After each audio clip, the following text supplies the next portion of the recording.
Dalle rive del Gange desidero parlarvi del workshop che insieme a Spazio Uomo stiamo portando in giro per l'Italia.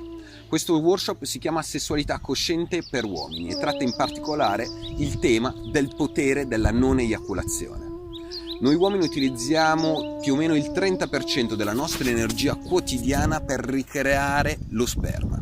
Infatti, durante il workshop verranno proposte alcune pratiche per gestire l'energia seminale, la trasformazione dell'energia sessuale verso i centri superiori e l'armonizzazione di questa energia con l'energia femminile, quindi l'energia yin con l'energia yang, quella maschile. Le pratiche proposte saranno gli esercizi da continuare a casa sia da soli che in coppia. Nella nostra cultura si crede che l'eiaculazione sia l'orgasmo, ma in verità l'eiaculazione è solo la conseguenza dell'orgasmo. Infatti gli antichi conoscevano bene questo e infatti hanno elaborato queste tecniche affinché noi uomini possiamo raggiungere il cosiddetto orgasmo superiore. In questa giornata interamente dedicata al maschile ci confronteremo tra uomini e questo workshop, questa giornata può cambiare proprio la propria visione sulla sessualità.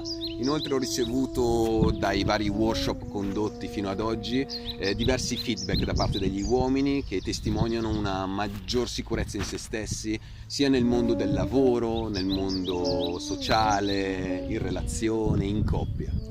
Vi invito a partecipare con curiosità a questo workshop.